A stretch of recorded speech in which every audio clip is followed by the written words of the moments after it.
Salut!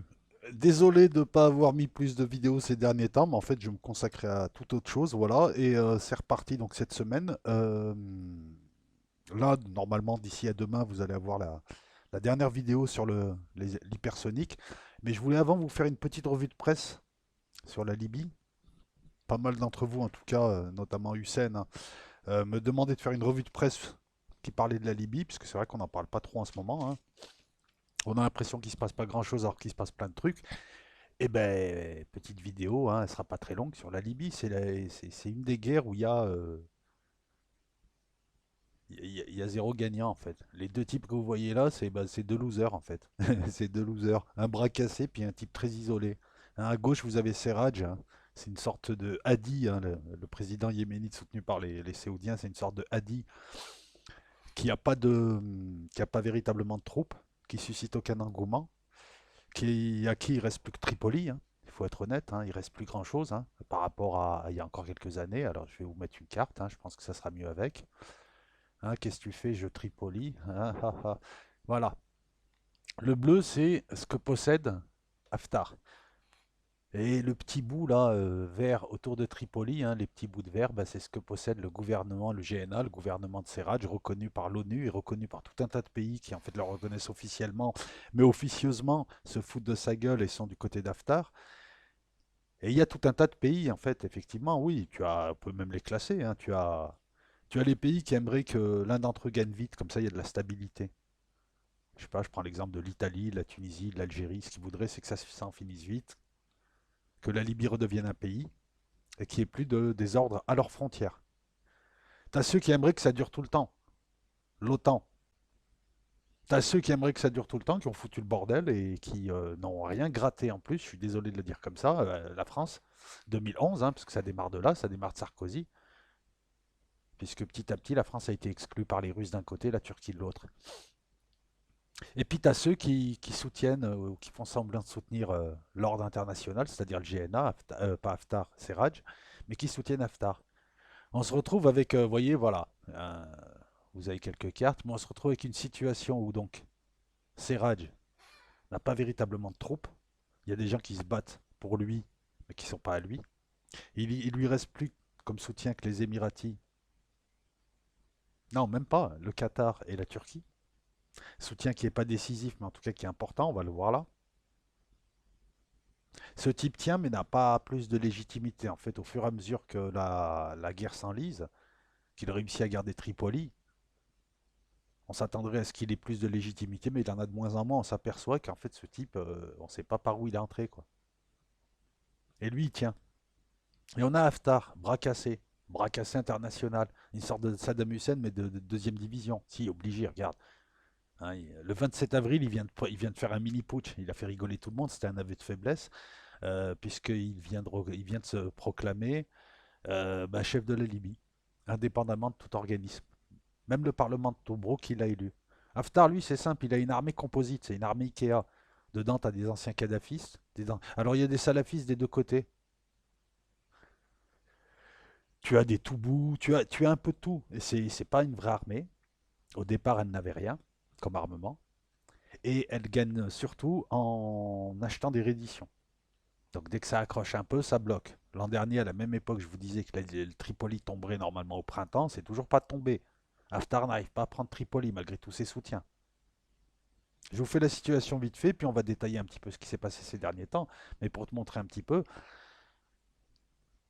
Et derrière eux, et c'est ça qui est malheureux, c'est pour ça que c'est des perdants. Parce que d'un côté, Haftar s'enlise, n'arrive pas à, est un faux chef, n'a aucun charisme. Et en fait, les gens le soutiennent parce qu'il n'y a pas un troisième homme. Ils veulent pas de Saif al-Islam. Qui soutient Haftar? Donc ils ont choisi celui-là en dépit. Mais il commence par lasser, parce que ça fait depuis 2014 qu'il est censé prendre la Libye, et surtout depuis 2016, depuis qu'il s'est proclamé gouvernement, et depuis qu'a démarré cette reconquête avec cette fausse guerre éclair qui a démarré en avril dernier, qui devait être une guerre éclair finie, qui n'est pas finie, il lasse beaucoup de monde. Derrière lui, il y a les Émiratis, il y a la Russie, il y a la France. Enfin, la France essaye de rester. Mais les Russes ont écarté la France. Les forces spéciales russes, le matériel russe. Ah oui, Sarkozy, il a démarré un truc, mais on ne recueille même pas les marrons, là. le fruit du truc. Donc, de part et d'autre, si tu veux, il y a un combat frères musulmans contre ceux qui ne veulent pas voir les frères musulmans. Il n'y a pas l'Arabie Saoudite de l'autre côté. Si tu veux, voilà, frères musulmans avec le Qatar et la Turquie qui viennent aider Serraj. Et de l'autre côté, des gens, il y a un peu de tout. Il y a des anciens Kadhafis. Il y a les Égyptiens qui ne veulent pas voir des frères musulmans à leur porte. Ils ne veulent pas que la Libye devienne un pays de frères musulmans. Sinon, il y aurait une base arrière pour leurs frères musulmans. Hein, dans le monde arabe, il y a toujours l'antagonisme nationalisme contre religieux. Les Émiratis qui payent et qui sont partout, qui payent des mercenaires, qui payent le matos. Les Russes qui fournissent le matos. Il y a même les Israéliens. Avec notamment, et je vais vous les mettre là, leurs fameux drones, hein, puisque, voilà, en haut, c'est des drones Harpon, il me semble. Je vais te dire. Je vais te chercher le nom, je vais te le dire. Arfod. Non, Arop. Et en bas, c'est un orbiteur. En bas, bah, l'armée de Serraj a des drones comme ça, c'est des drones de reconnaissance tactique. Et en haut, Haftar a des drones israéliens. Et apparemment, il a un système israélien qui lui assure pas mal de succès, puisque ça lui assure ça. Depuis décembre, Haftar semblait prendre Tripoli. Il a eu quelques reculs, mais il semblait prendre Tripoli. Les Turcs sont intervenus. Au départ, ils ont envoyé du matériel, des conseillers militaires, des vrais. Et puis, voyant que.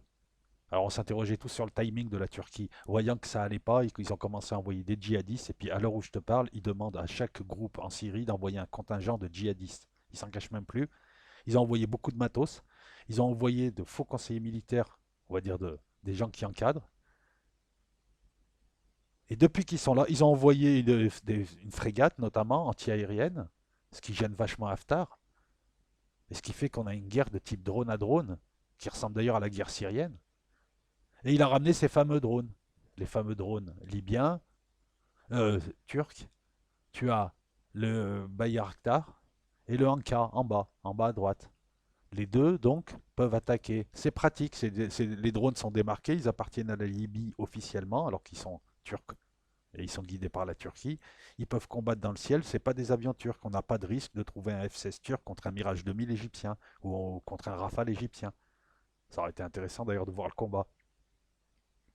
Donc Haftar, derrière lui, il y a du monde. De l'autre côté, il y a du monde. Depuis un an, il est enlisé devant Tripoli. Il prend petit bout par petit bout. De temps en temps, il recule. Et il y a à peu près un mois et demi, donc, nouvelle tentative de prise de Tripoli. Et gros échec, puisque les Turcs ont fait tourner leurs drones.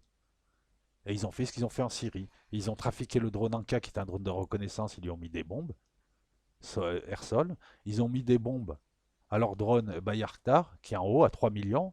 Et ils ont commencé à attaquer en profondeur, sur le théâtre d'opération, les troupes d'Haftar qui reculent, qui perdent. Et d'un coup, depuis 2 3 semaines, on a ça. Alors c'est pas les images des drones qui sont tombés. Vous avez des images là, il y en a une à côté de l'Algérie, il y en a une autre, je crois que c'est en Syrie.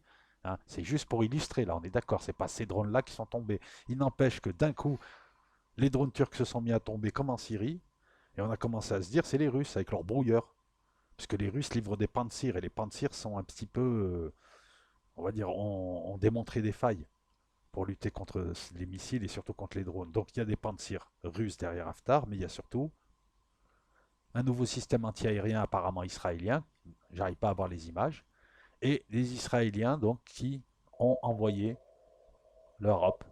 C'est plus un missile qu'un drone. En fait, c'est un chasseur de drones. Il est là pour chasser les autres drones. Et on a vu donc depuis l'offensive s'enliser totalement. Et l'avantage turc avec l'utilisation des drones comme bombardier, hein, comme chasseur d'attaque au sol, finalement a ses limites. Comme en Syrie, ça a ses limites. Au bout de 2 3 jours, l'adversaire, s'il a les moyens, il peut arrêter ça facilement. Les drones turcs, c'est du 3 millions qui tombent. Ça fait cher.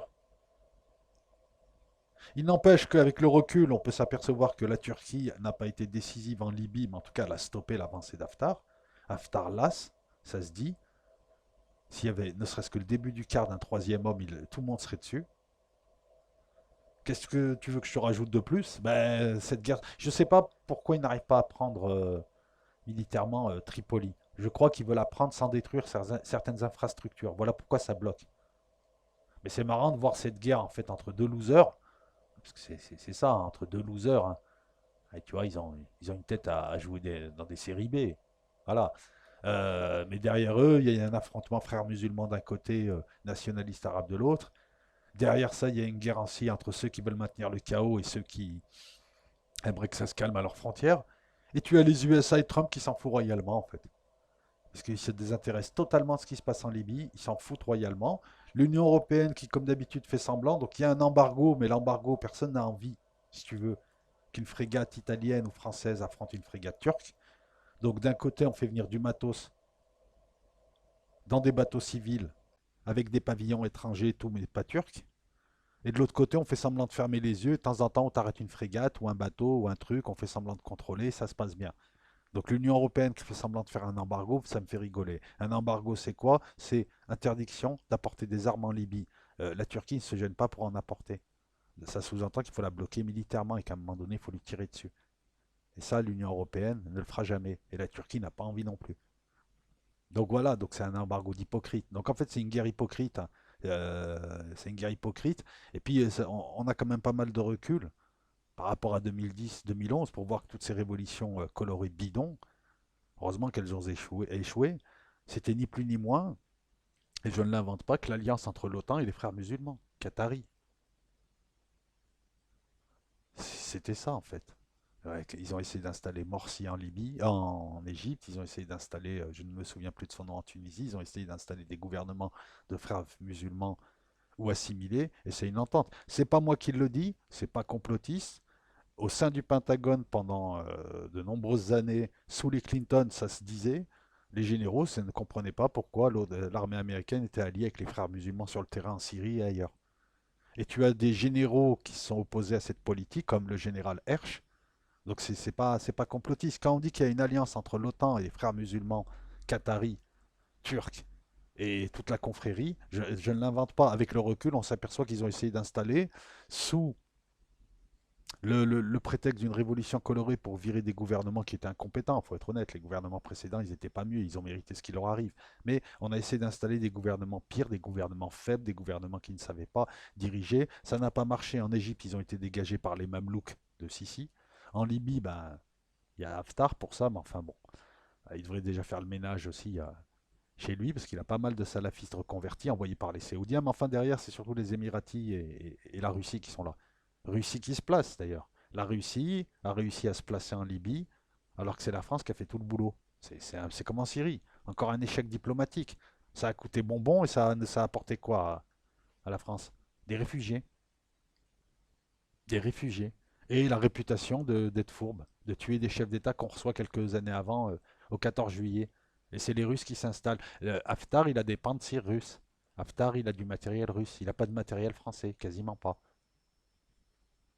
Les enseignements, ils sont là. Voilà, révolution colorée, c'était des révolutions bidons pour installer des gouvernements bidons, fantoches, de frères musulmans. Et c'est fou de voir que toute l'intelligentsia et toute la gauche française continue à faire semblant de ne pas le voir. Je comprends pas quoi. Ils ont soutenu des mouvements qui étaient des mouvements en fait de la confrérie des frères musulmans, les gauchistes, et ils jouent les libéraux après en matière de mœurs, en matière de ceci, cela. Cette contradiction-là qu'on voit pointe. Pourquoi? La guerre en Libye, c'est le dernier épisode de cette tentative foireuse qui foirera parce que Serraj ne tiendra pas, même si le GNA tient, ce qui serait étonnant.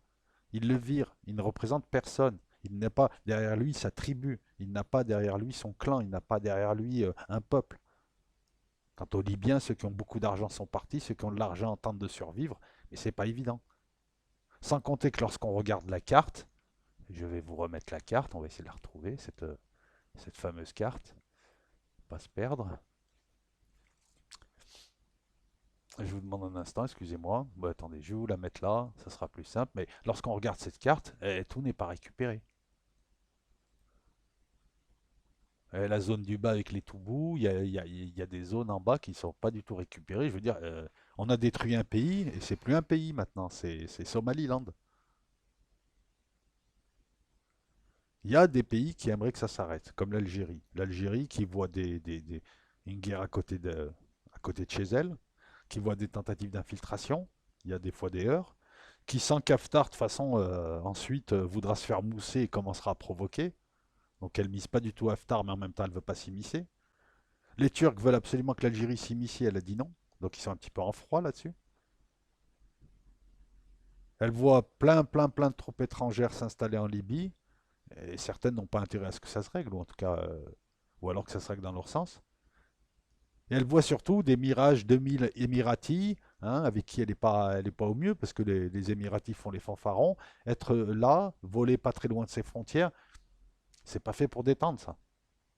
L'Italie, c'est pareil, elle est en première ligne pour prendre des réfugiés. Elle s'est fait évincer depuis 2011 de Libye, ça, par la France qui s'est fait évincer par la Russie.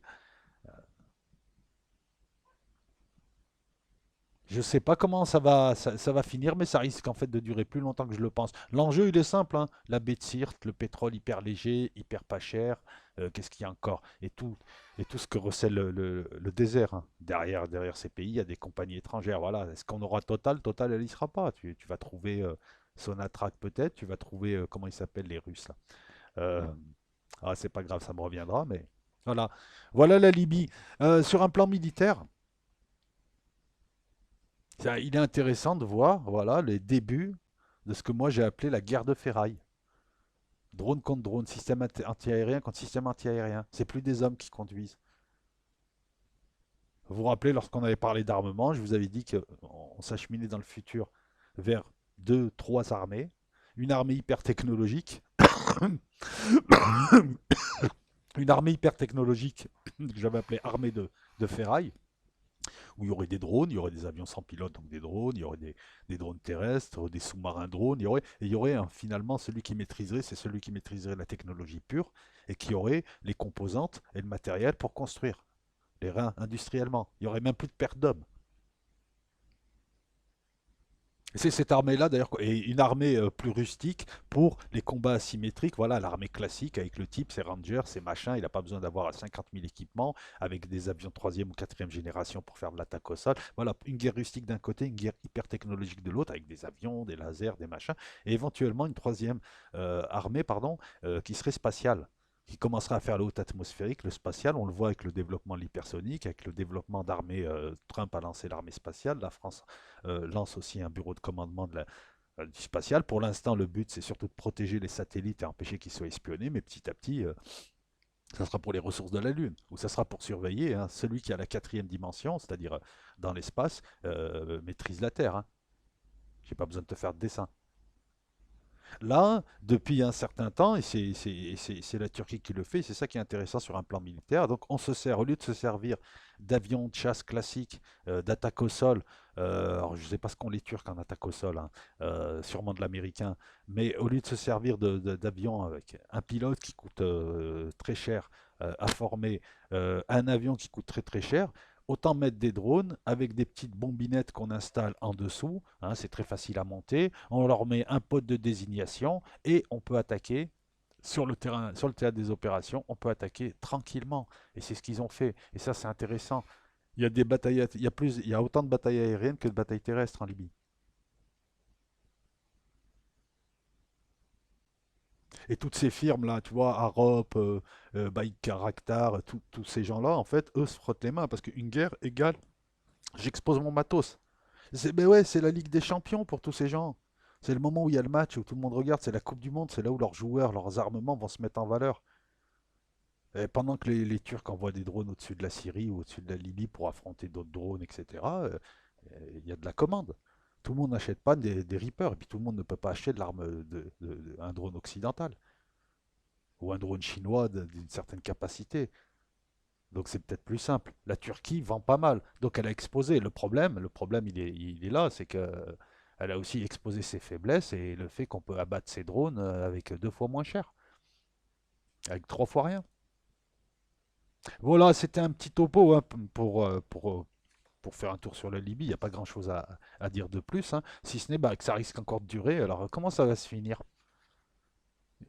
Il y en a un des deux qui va tomber, il y en a un des deux qui va arrêter.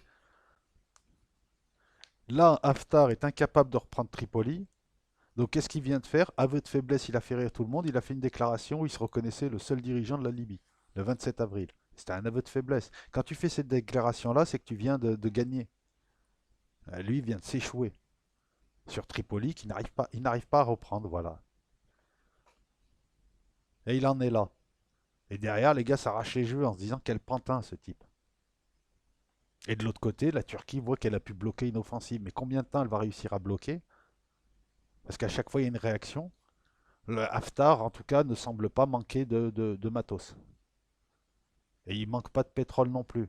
Hein, si vous regardez la carte de droite, en bas, la dernière carte, alors je ne peux pas l'agrandir, ça serait bien si je pouvais l'agrandir. Je vais essayer de l'agrandir.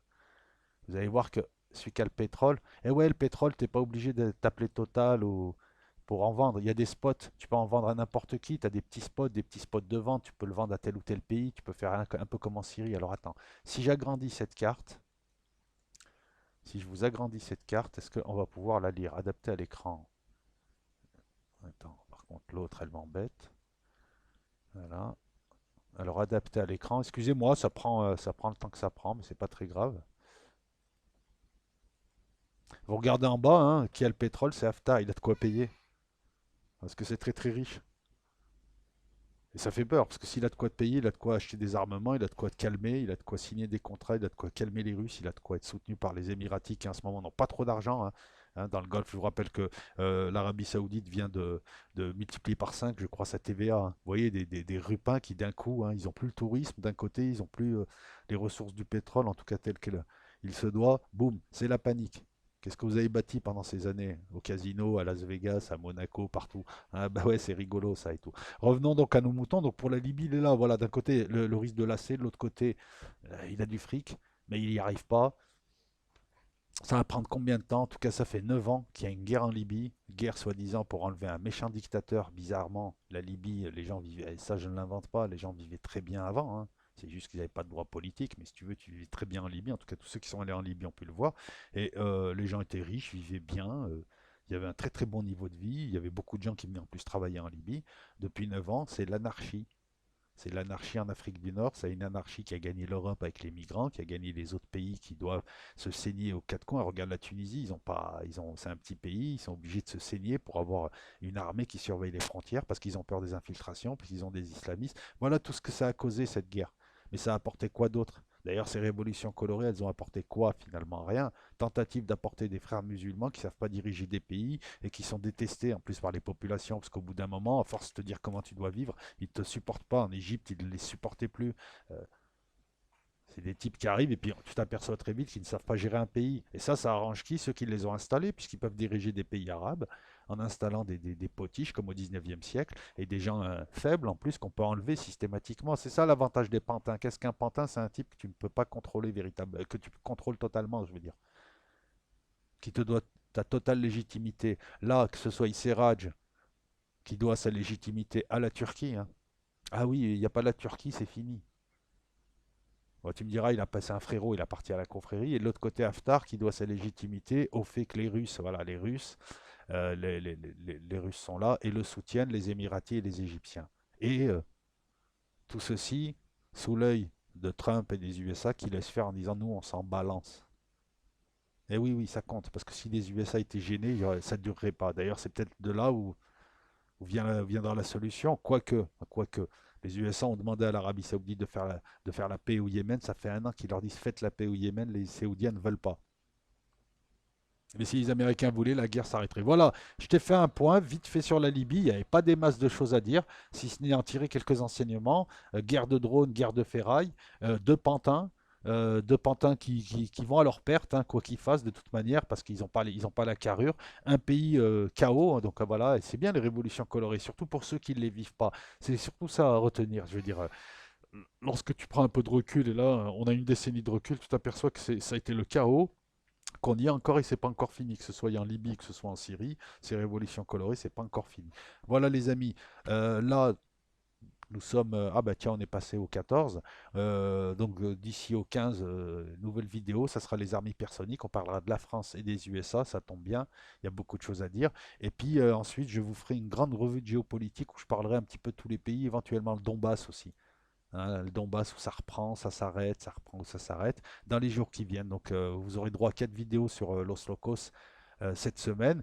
Et peut-être, hein, c'est pas sûr, c'est si j'ai envie, peut-être des lives, mais pas la semaine prochaine. On verra pour les lives. En tout cas, ceux qui m'ont demandé à faire des lives là, on verra. Pour l'instant, je dois gérer le Patreon, je dois gérer tout un tas de choses. Voilà. Sur Patreon, deuxième partie de la mécanique quantique qui sera posée normalement demain, et un sujet sur les fractales. Et ensuite, on passera au cycle renseignement militaire. Non, renseignement et militaire et ce que vous voulez. Voilà, bonne écoute. Et puis je vous dis à plus. Je lis vos messages, je les fais passer. Ils sont prêts à prouver, mais je les fais passer. Par contre, je ne suis pas très actif en ce moment sur YouTube. Désolé les amis, je fais autre chose. Et puis bon déconfinement, hein, profitez-en bien. J'espère qu'on n'aura pas un nouveau confinement. Ciao.